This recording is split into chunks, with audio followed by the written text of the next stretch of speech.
Franz Wagner is back, and Germany is heading to the semifinals to face the U.S. Why the Orlando Magic should be more like Germany than the U.S. and what they can learn from the German national team. Plus, we're talking turnovers on our big question of the day. It's time for Locked On Magic. You are Locked On Magic, your daily Orlando Magic podcast, part of the Locked On Podcast Network, your team every day.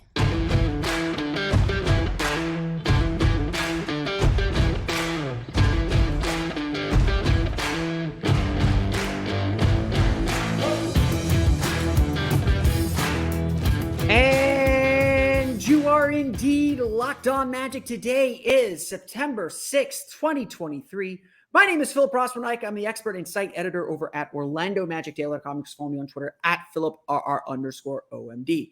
On today's episode of Locked On Magic, we all got up early, I am sure, for the 4:45 a.m. Eastern Time tip-off as Germany defeats Latvia by 2 points to advance to the semifinals of the FIBA World Cup. We'll talk a little bit about Franz Wagner's triumphant return and why the Orlando Magic should be like the Wagner's team in Germany. We'll talk about what we can learn from Germany's run through the World Cup. Plus, we're going to talk about the big question of the day in our lead up to training camp, why turnovers are the biggest thing holding back the offense, not shooting. I actually do believe that. We'll get to that coming up here in just a moment. But first, we want to thank you again for making Locked On Magic part of your day every day, no matter when you listen to us, whether it's first in the morning, whether it's right when we upload. We truly appreciate you making Locked On Magic part of your day every day. Remember, there's a great Locked On podcast covering every single team in the NBA. To search for Locked On and the team you're looking for, the Locked On Podcast Network. It's your team every day. The big news came down probably around like 4 a.m. Eastern time. I was still very much half asleep when my alarm went off at 4:30 and actually ended up being a quarter behind because I did not want to get out of bed, but that's neither here nor there. Franz Wagner, though, did wake up on time and did make his triumphant return to the basketball court after missing pretty much the entire tournament. He got hurt in the fourth quarter of the first game against Japan. He's been out with that left ankle injury ever since. And all credit to Germany, for making it to this point without him. That all credit also to Franz for being ready physically. I thought early on he looked a little hesitant, looked like he was still feeling his way through the game, still making positive plays. But then middle of the second quarter, he really started to pick things up. Third quarter, he really kind of started taking over once he was back with the starting group to start that quarter. And the fourth quarter, of course, as is always the case with Germany, it feels like the fourth quarter when Franz and Mo Wagner were both in the game, that's when Germany took control of the matchup. They led by as much as, I believe it was 11 points at one point. Franz checks out. I think they're up 8. By the time Franz checks back in, it is a game because Dennis Schroeder had one. We'll get to him in a minute. Franz Wagner, though, just a fantastic game. He did Franz things. Like I don't really have any other way to describe it. He has this way of accumulating stats while not making you think like he's accumulating stats. It's the only, I'm not saying Franz is this level of a player, but I always remember there's a game in the early 2000s where Tim Duncan, I was watching the Magic play the Spurs, and I remember looking at Tim Duncan and saying, oh, the Magic are doing a really good job with him. It doesn't feel like he scored a lot. And I looked up at the scoreboard at the old TD Waterhouse Center and saw he had 35. Franz isn't dropping a quiet 35 like Tim Duncan used to do, but Franz has that same kind of demeanor and effect. He doesn't do very much loudly. I mean, the joke among Magic fans is that you need to get Franz Wagner ball more. He needs to take more shots. And it's just like, he's still taking the second most shots on the team. Even his rookie year, I think he took the most field goal attempts per game on the team. So it's not like Franz isn't doing anything or isn't active, but he's just very quiet in how he goes about his business, and he just picks up points. 16 points in this game, 5 for 8 shooting, 2 for 4 on threes, 4 for 5 from the foul line, had a couple and ones. He's getting to the line a lot more. 8 rebounds, something I love to see. I know I've been banging a little bit on Franz for his poor rebounding. 3 assists as well for him, plus 19 in a game that Germany won by only 2. Franz's minutes were highly productive. And again, when I say it, this is just like a Franz Wagner thing. You didn't see maybe the big sweeping dribble moves. He was playing very much under control. I think he definitely needed to feel his body out and get used to playing again. And look, Latvia is a tough team. They got some size on the perimeter. They're a challenging team with their defense. They're switching a lot. Took Germany a while to figure out how to beat them and how to attack them. But again, when Franz was in the game, good things happened. He created for other people, for other players. And, that's an element that Germany was missing. Dennis Schroeder had a lot of offensive responsibility just because he was really the only creator. He's really the only guy who could get into the lane consistently and be a shot maker and be a distributor on this team. And so having Franz as an outlet, both as a shooter, because he can shoot it, but also as a creator, is just such a huge boost, especially with the screeners that they have. Daniel Theis is a fantastic screener. We've talked about Mo Wagner and his screening 12 points, 3 for 3 shooting, 6 for 6 from the foul line, 4 rebounds for Mo Wagner, by the way. Another very, very nice game. I'll talk a little bit more about him in a minute.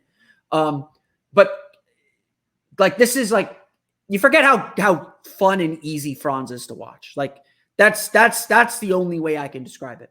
Franz is just fun and easy to watch. What he does is deceptively simple, but it is extremely effective. And that is just plain exciting. Like, again, I can't really describe it any other way. He just gets the job done. He just does what he's supposed to do and does it so consistent and well. It's impressive. Like I really, again, it's to see it from a player so young. He plays with so much poise, so much physicality. Honestly, that's what surprised me most is his willingness to be physical coming back from injury. You don't worry about his offense so much. He is a good defender. He's being more physical. He's been a lot better as a rebounder during this whole run to the World Cup. He obviously has only played one World Cup game to this point. But everything just worked so easily for him. And again, the proof is in the pudding too. Like, Dennis Schroeder had a rough game. No getting around it. We're going to talk more about it in a minute, but Dennis Schroeder, 9 points, 4 for 26 shooting, 0 for 8 on threes, just 1 free throw attempt, 4 assists, 4 turnovers. It was a rough game. He was minus 20. It was a rough game. And Germany finally got some distance. They were finally able to pull away a little bit from Latvia. And then Franz came out for his usual fourth quarter break. It's only like 2 to 3 minutes long. He doesn't have much time, especially in a 10-minute quarter. He starts the fourth quarter, built that lead. Schroeder comes in, and the offense just gums up. You lose a lot of the ball movement. You lose a lot of the player movement, a lot of isolation plays, a lot of settling for threes, which is probably this Germany team's biggest offensive weakness is they're a great three-point shooting team, but they settle for threes. They don't get those paint touches that they need.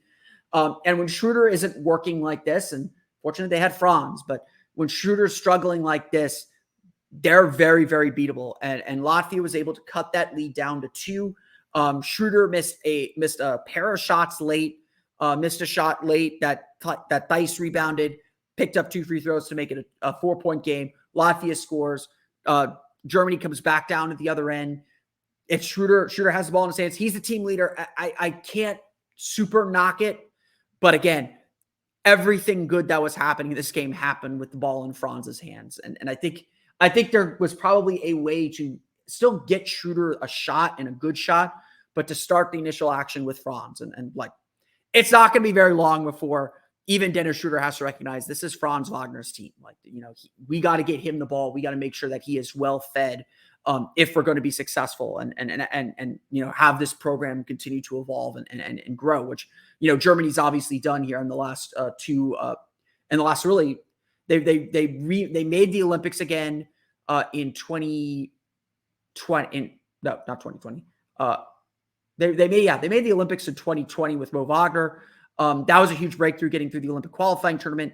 Now they've had a bronze medal in Eurobasket. Now they're in the semifinals of the World Cup. This is the start of a big run for Germany as a basketball program.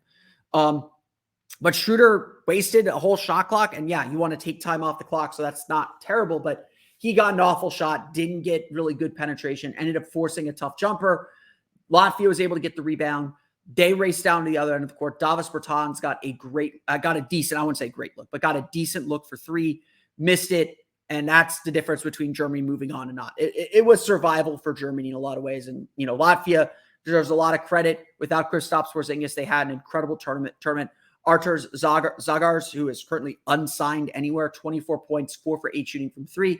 Davis Bertans, 20 points, 6 for 13 from 3. That's 10 of Latvia's 13 3-pointers. They made a lot of threes in this game, really kept them in the game and gave them that chance to win it. All credit to Latvia. They played a fantastic game. All credit to Germany. At this point in the tournament, it's survive and advance. All you got to do is win the game and move on. That's all that matters. Doing anything else is irrelevant. Survive and advance. Move on and see what happens. That's honestly the goal right now. And so a good effort from both teams, and Germany was just the one that came out on top. And now they get the United States in the semifinals. So we'll have the Magic Civil War on Friday. We'll talk about that game on Friday. But what I want to talk about for the meat of the show is about what lessons the Orlando Magic can learn from Germany and why this German team is exactly who the Orlando Magic want to be. We'll get to that coming up here in just a moment. But first, it's time for a quick word from our friends over at FanDuel. The NFL season is right around the corner. It's literally tomorrow, like literally tomorrow. And so get incredible offers to start your NFL season from FanDuel, America's #1 sportsbook. Right now, new customers can bet $5 and get $200 in bonus bets guaranteed. Plus, all customers who bet $5 will get $100 off NFL Sunday Ticket from YouTube and YouTube TV. Now is the best time to join FanDuel. The app is easy to use, and you can bet on everything from spreads to player props and more. So visit FanDuel.com/lockedon and kick off the NFL season with an offer you will not want to miss. FanDuel, an official partner of the NFL. So, you know me. I when I look at these games, I try to find bigger lessons. Each game is a chapter of a story in my reckoning. They're important. They're data points that tell you a little bit something about your team. And I love, if you've seen on Orlando Magic Daily, I'm still trying to knock out my final playoff lessons before we move on fully to the next season. I'm always trying to look for things that we can learn about and apply to the Orlando Magic. Like, one of the things I tell my writers is localize national stories. If there is a concept or something that someone is applying to the Hawks or applying to another team, I don't mean to single out the Hawks, but if someone is applying some reasoning or some thinking to another team, tell us what that means for the Magic. Tell us how apply their same logic or their same process to the Magic. There's so many of these types of things where you can take a big story and say, okay, what can the Magic learn from this? Because everything is data. Everything is telling you something. And especially at this important part of the Orlando Magic, I'm writing a column for Orlando Magic Daily. We'll talk about it on the show next week, most likely. So much of what I want to do, and so much what I try to do, is I try to, especially at this stage of the team's development, is try and figure out what lessons we can glean from successes and failures around the basketball world and how they'll help the Orlando Magic get to that next level. At this point, everything about the Magic is just so theoretical. There's a lot of things to like about the current team, and please be excited about this current team. It's going to be a really, really fun season. This is probably the most anticipated Magic season, certainly since Dwight Howard left, almost certainly since 2010, since the 2010 season coming off the finals run. There is a lot of hope, optimism, and belief about what this team is, what they can become, and what they're going to do both in the short and the long term. And so much of what this season is about, so much of what we're going to discuss here on the show and wrestle with, and the questions that we're really going to get at is, who is this Magic team? What does success for this Magic team look like? What is that picture? Who is this team? What is this team's identity? And how do we get the most of these two special young players that we have in Paolo, Banchero, and Franz Wagner? And so, I'm watching these World Cup games. I'm obviously watching the Magic players very closely. And, this is our second year watching Germany. That I watched Germany a little bit when Mo Wagner was on the team in the 2020 and the Tokyo Olympics in 2021, a little bit. But certainly seeing Franz Wagner, such a key player for the Orlando Magic, playing for his national team in a major tournament like Eurobasket last summer and now the World Cup, a lot of us Magic fans have been watching these games, feel a little bit of a kinship to Germany and are watching Germany to see, okay, why is Franz having success with this team? And how can we build that success in Orlando?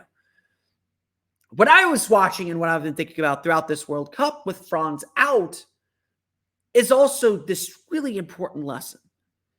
Yes, the Magic, like Germany, have two hubs that their team revolves around. Dennis Schroeder and Franz Wagner are it. They are this German team. They are the players, as Reggie Jackson used to say for the New York Yankees, they are the straw that stirs the drink. You can't win, you can't be successful if you don't have players who can create, who can force some action, that force the defense to react to you. But despite not having Franz Wagner for most of this tournament, this is his second game today, despite Franz Wagner missing a week and a half of basketball, this German team is still considered the second or third best team in the tournament. No one ever really doubted that Germany was going to be in this position. And maybe that informed them or helped them decide, like, hey, we're confident in what we have. Let's give Franz an extra day. We don't need him for Georgia, or, no offense to Georgia, we don't need him for Slovenia, a team that just lost earlier today in the quarterfinals to Canada. They know that they can succeed. And I think this is the essence of so much of what the Magic are trying to build. This isn't just about, yes, they have Franz Wagner playing a very similar role that he plays in Orlando. They have Mo Wagner playing a very similar role that he plays in Orlando. Brett Brielmaier, an assistant coach for the Magic, is an assistant coach for Germany. There's a lot of parallels and a lot of similarities. I don't think they run very similar sets. I'm sure the Magic have taken some sets that Germany runs to make Franz comfortable, and I'm sure Germany has taken some sets the Magic run that make Franz comfortable. Everybody steals plays from each other. But what stands out to me is how this group is a team. And it's a team in that, yes, there are two hubs around which everything revolves.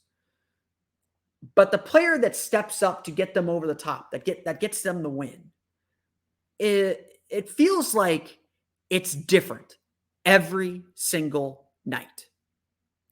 One night, it's Mo Wagner, especially with Franz out. Someone on these teams had to step up and fill in.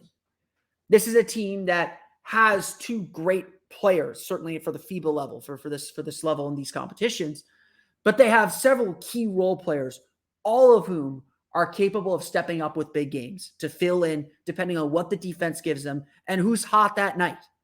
You don't know who that third star is going to be every night, but someone is going to be that third star. Whether it's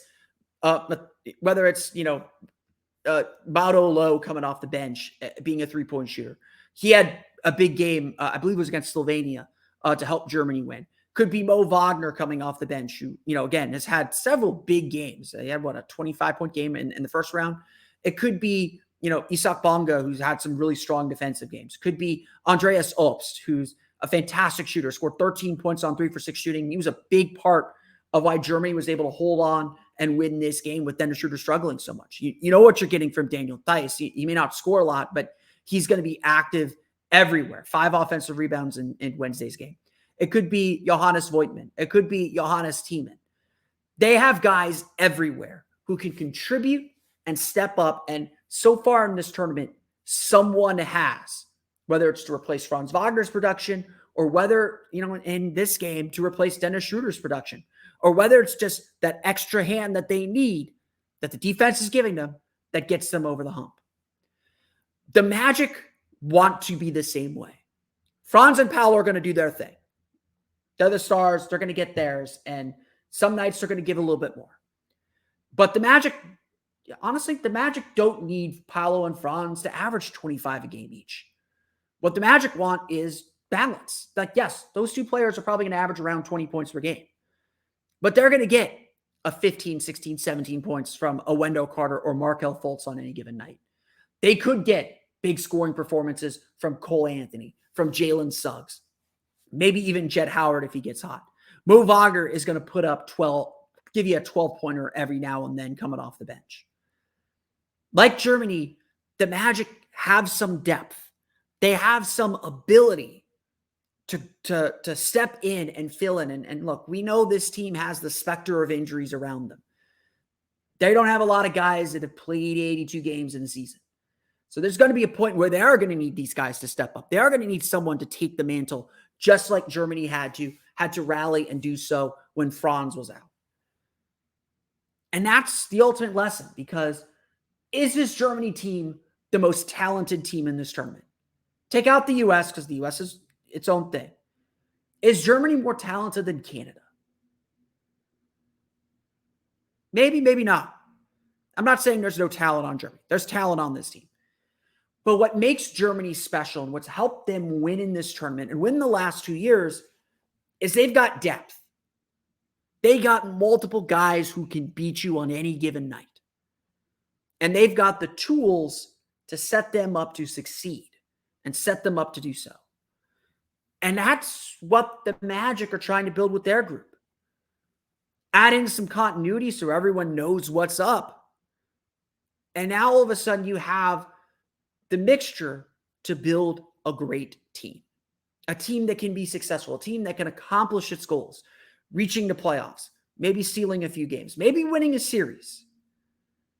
And look, we know there is still more work and more team building to do with this Magic group.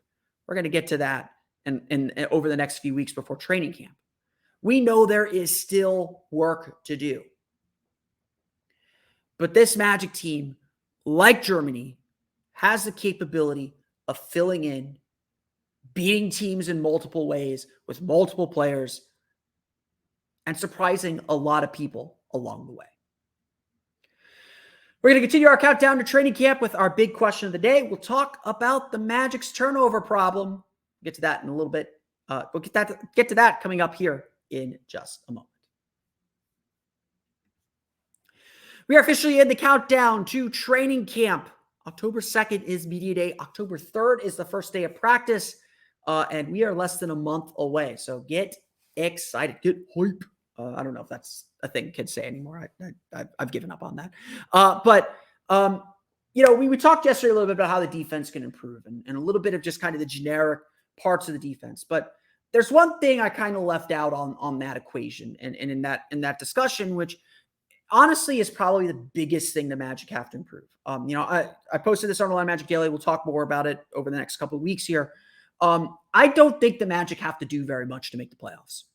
Like, so much, you're probably annoyed of hearing this, but the Magic just have to get better. Like, it's simple. Like, I'm going to point out a few specific things where they have to get better, but just the Magic have to get better. And if the Magic get better, they will make the play. They will make the postseason. Will they make the playoffs as 6th seed? Will they go to the play-in tournament? I don't know. But if they get better, they will make the postseason. It's not that hard.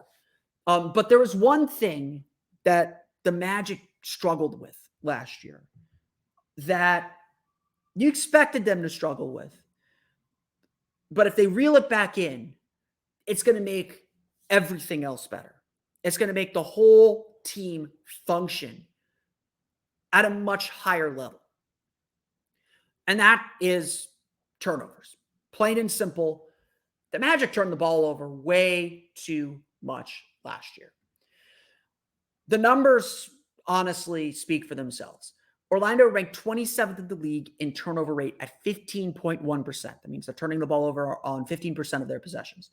Even after December 7th, because again, we take out the first 25 games, the Magic ranked 23rd at 14.4%. They didn't always turn into points on the other end, but Orlando gave up 18.2 points off turnovers per game. That was 25th in the league. And 17.4 points off turnovers per game, 20th in the league after December 7th. Pretty much, if you think about it, when the Magic were able to get their defense set, they were one of the best defenses in the league. When they turn the ball over, when they don't value possessions, their defense is put in a compromising position and they tended to make mistakes. Mistake, and this is just something young teams do. Mistakes tend to compound and they struggle sometimes to get them all right. So much of the season, like I said, is just about getting better. And it's about just being more precise and detail oriented. It's turning the ball over less. And it's like, look, it's not like there's one guy that's turning the ball over 4 or 5 times. Paolo Banchero led the team with 2.8 turnovers per game. Here's a rookie dealing with double teams like he'd never seen before. You expect him to struggle a little bit on that front. Marco Fultz, I think, had 2.4 turnovers a game. He's a point guard. You expect him to have a few turnovers. It's just an accumulation. Like those two guys, and I think I think Franz Wagner had 2.1 turnovers per game. It's just like this slow trickle of enough guys have enough turnovers that you end up with, and the Magic were a low possession team on top of that. You end up with like 15, 16 turnovers, and that could be enough to flip a game. So much of this season is just about being more precise and just being more and just valuing the ball a little bit more and doing X, Y, and Z just a little bit better. This stuff is frankly not that complicated. If Orlando is better controlling the ball, not turning the ball over, they're going to put themselves in a position to win more basketball games. Honestly, I would say this. The biggest thing holding the Magic's offense back isn't their three-point shooting. They found a nice little, they're not a great three-point field goal percentage team. I'm not going to sit here and lie about that. But they found a nice little happy medium of where their attempts are at, how they get their attempts, and who's shooting them. Their biggest thing holding them back offensively are their turnovers. If they stop turning the ball over, they're going to win basketball games. Plain and simple. If they stop turning the ball over, they will win basketball games. Or they'll score more points because it's just, frankly, just giving away 15% of your possessions. And when, again, you're a low possession team, the Magic, I think we're in the bottom 10 in the league in possessions per 48 minutes. When you're just giving those away, so much of the Magic's offense is just a mix of things. It's being a low volume three-point shooting team and a bad three-point shooting team. It's being a high turnover team and a low possession team. It's, being a paint defense team, but giving a lot of raw three-pointers like we talked about yesterday, the three-point math problem that I talk about. If the Magic don't turn the ball over as much, then their defense is going to be set. They're going to get more shots. They get to the line a lot. They're going to get more field goal attempts, which again increases the likelihood that they'll make more threes, that they'll be more efficient and more effective because they're actually getting shots instead of giving away those possessions. Turnovers are just at the heart of everything. They're just mistakes that can be prevented. And look, you're not going to have a perfectly clean game, but you got to protect the ball. And young teams struggle with this. There's no doubt about it. So you expected the Magic to struggle. So this year is not about being the lowest turnover team in the league. It's just about being better, not being bottom 10. If the Magic can get to league average and turnover rate, their offense isn't going to magically become a top 10 offense, but they could creep out of the bottom 10. And I think that's the goal for the Magic this year, is to creep out of the bottom 10 in offensive rating.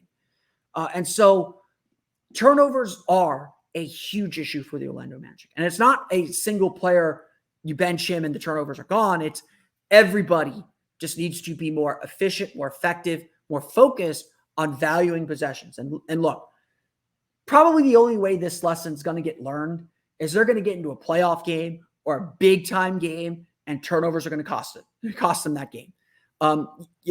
This is going to be a theme throughout the season. I will repeat this, I'm sure, a million times if I haven't already. We're not going to know this team's real weaknesses until we get to the playoffs, until we get to a 7-game series and see how teams attack the Magic, how teams try to exploit the Magic's weaknesses, and see whether this team can show even hints that it can overcome them. I can sit here and say, the Magic are fine with their three-point shooting for now. Yeah, they need more shooting, but they're fine with it for now. When we get to a playoff series and the Magic can't make a three, then it's going to be a problem. Like that's the thing. If the Magic get to a series and the only game that they win is the game where they shoot threes well and they're blown out the other 4, like that's when we know, okay, that's actually a huge problem that we need to put some real attention and focus on. That's That's what this season's about. And so again, it's about learning and discovering these things, and that's later on down the road. But it's just about being more mature. Like I'll say it. It's about being more mature, valuing these possessions, and putting the team in a position to grow and succeed off of that. Sometimes the answers are pretty simple. Like, honestly, sometimes the answers are that simple. I want to thank you all again for listening to today's episode of Locked On Magic. You can, of course, find me on Twitter at @PhilipRR_OMD. Subscribe to the podcast and Apple Podcasts, Stitcher, TuneIn, Himalaya, Google Play, Spotify, Odyssey, and all the fun places to download podcasts to your podcast-enabled listening device. For the latest on the Orlando Magic, be sure to check out OrlandoMagicDaily.com. You can follow us on Twitter at @OMagicDaily. We are starting our Player Outlook series. Jet Howard's Player Outlook from our writer Alfred Esmond is up on the site now.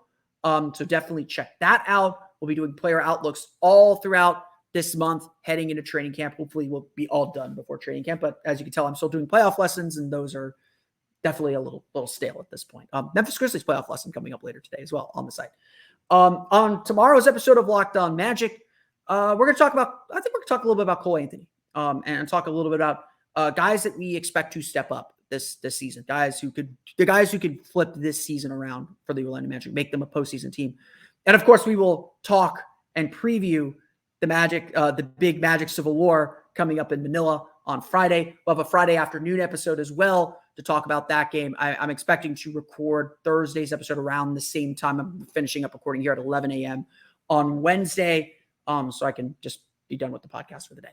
But that's going to do it for me today. I want to thank you all again for listening to today's episode of Locked On Magic. For Orlando Magic Daily and Locked On Magic, this has been Philip Rossman-Wright. We'll see you all again next time for another episode of Locked On Magic.